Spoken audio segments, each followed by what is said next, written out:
Olá pessoal, aqui é o Márcio Acabe e eu gostaria de falar com você que está formando ou participa de algum grupo colaborativo. Queria fazer 3 perguntas, que são as perguntas que estão na parede do Facebook, lá nos Estados Unidos, que um dia eu vou tirar uma foto pessoalmente. O que você faria se não tivesse medo? Feito é melhor que perfeito, e faça rápido e quebre regras. Acho que o desafio de grupos colaborativos é a gente trabalhar um pouco dessas 3 frases. Porque afinal de contas, se eu tivesse dinheiro para alugar um escritório, como eu já fiz quando eu tive agência digital e não deu certo, eu tive 3 agências e não deram certo, muito pelo contrário, me deram dívidas. E na época eu lembrei que eu queria ficar rico, vou ficar rico, tal. Então o que me motivava era o pensamento, vou ficar rico, então vou contratar pessoas e vou ficar rico. Ganhar dinheiro fazendo sites, marketing digital. Não aconteceu. Então, para que se formam os grupos colaborativos? Para a gente somar forças. É para a gente formar o que a gente chama de egrégora. Egrégora é a força que surge quando você une 2 ou mais pessoas, quando você une a energia espiritual e mental de 2 ou mais pessoas. Então, o motivo de formar um grupo é formar essa egrégora, essa união e essa força. E quando a gente aluga um espaço, quando a gente junta no espaço, essa força fica ainda maior. Então existem muitos grupos colaborativos que se formam sem ter um espaço físico, mas a gente precisa da energia de um local de encontro. Por exemplo, eu estou aqui gravando vídeos na Praça Elis Regina. Então aqui é um lugar muito legal que eu estou criando esse novo hábito de gravar vídeos. Mas antes de falar de grupos colaborativos, eu queria contar uma história para vocês que me marcou muito quando eu li um livro chamado Ilusões, quando eu era adolescente. Eu não lembro nem direito do Ilusões, que é Ilusões, as aventuras de um Messias desconhecido, mas eu lembro dessa fábula. Ela dizia o seguinte: era uma vez em um rio que era um rio pequeno para a gente, seres humanos, mas ele era um rio muito poderoso para umas criaturinhas que viviam lá embaixo agarradas às pedras. E essas criaturas, velhos, novos, ricos, pobres, doentes, saudáveis, elas viviam agarradas à pedra, às pedras do rio. Porque elas aprenderam que se elas se soltassem, elas podiam se quebrar lá no rio. Então o que aconteceu um dia? Uma criatura ficou revoltada, rebelde, falou: não é possível, eu acredito que esse rio nos leva a um lugar melhor. Não é possível que a gente tenha que passar a vida inteira agarradas às pedras. Aí ela tomou coragem e se soltou. Isso as pessoas falavam: você é maluco, vai se soltar, vai se quebrar todo. E ela tomou coragem, se soltou e foi se quebrando nas pedras, se quebrando, e as pessoas falando: viu o que eu falei? Olha, você está se quebrando. Só que ao longo do tempo ela foi subindo até a superfície e ela acabou conseguindo se livrar das pedras e conseguiu ver o lado de fora, as árvores, e ela teve uma outra vida. Ela conseguiu se libertar. E as outras criaturas ao longo do rio abaixo falavam que ela era o Messias, o Salvador. E falavam: nossa, o Salvador. Essa criatura tentava gritar para as outras lá embaixo, avisando: basta vocês se soltarem. Se vocês se soltarem, vocês vão conseguir se libertar. Pessoal, então assim, voltando à história dos grupos colaborativos, eu acho que esse é um dos desafios. A gente como coletivo, a gente pode ajudar as outras a se soltar, ter essa coragem. Porque aqui nessa praça eu gravei um vídeo sobre origami. Eu falo muito sobre isso, que o origami se tornou meu ikigai, que é a minha razão de viver, segundo os japoneses.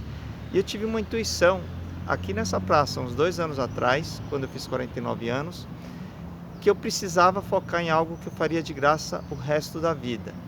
E depois deveria dar um jeito de ganhar dinheiro com isso. Isso é uma frase do Deepak Chopra, do livro As 7 Leis Espirituais do Sucesso.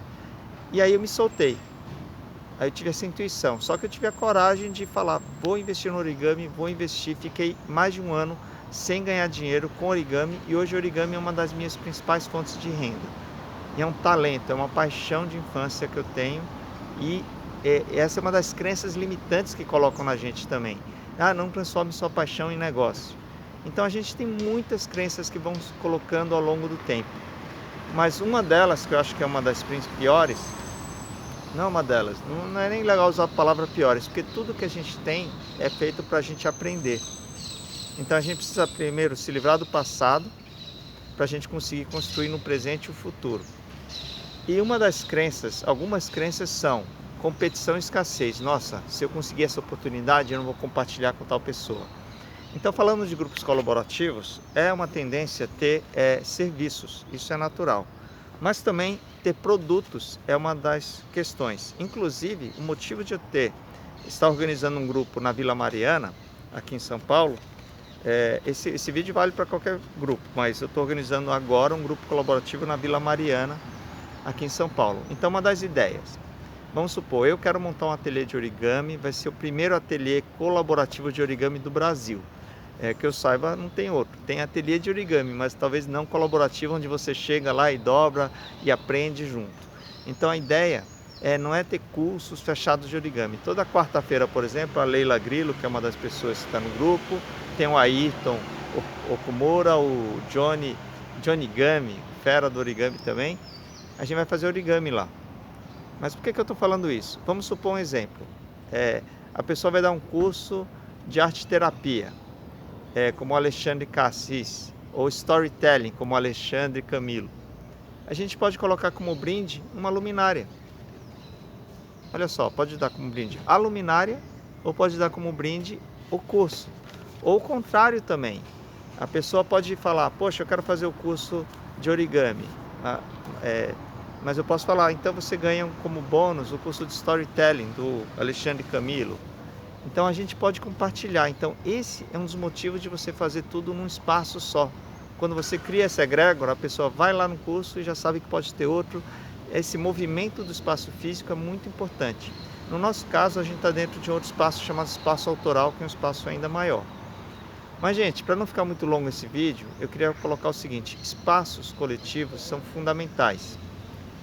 Eu li outro dia uma frase num restaurante, num bistrô super charmoso chamado VH Mor, que estava escrito na frase na porta.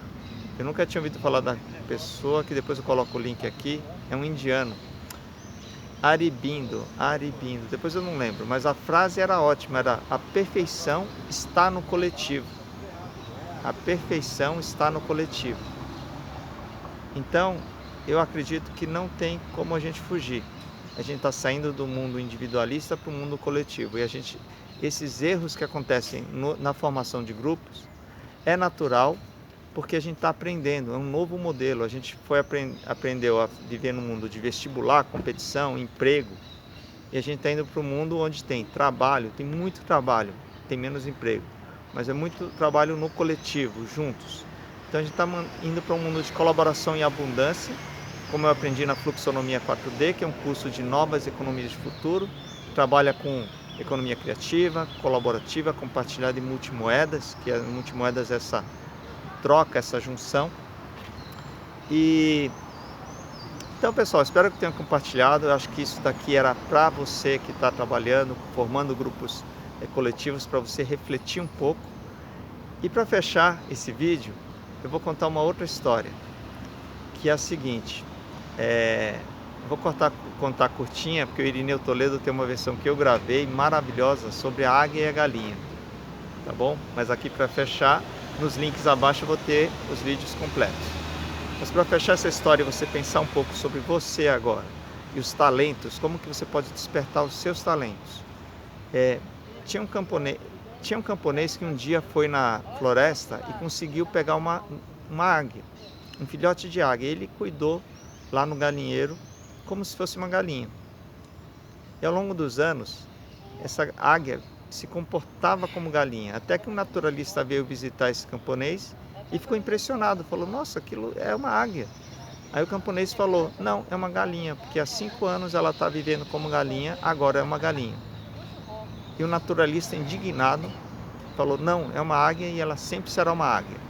Então pegou no braço, colocou no braço e falou: voe, você é uma águia, você nasceu para voar.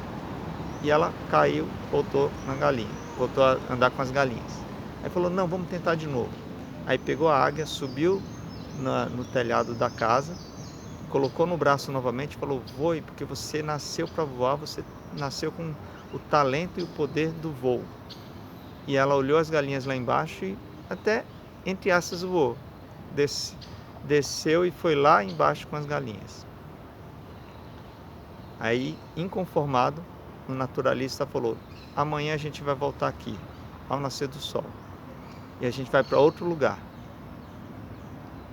Então eles foram lá, uma montanha, o nascer do sol, sabe aquele nascer do sol, raiar do sol, aquele vento frio da manhã.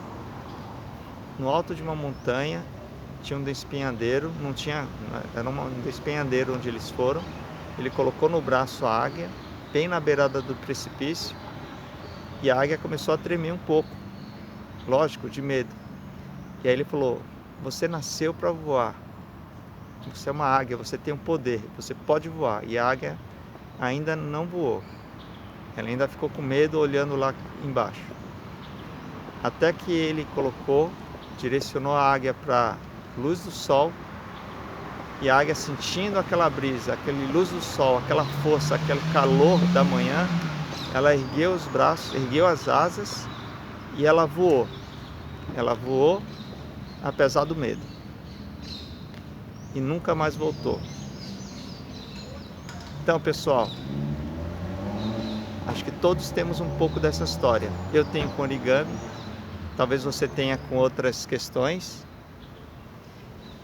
E a pergunta que eu faço é: algumas pessoas, algumas coisas da vida nos fazem sermos galinhas.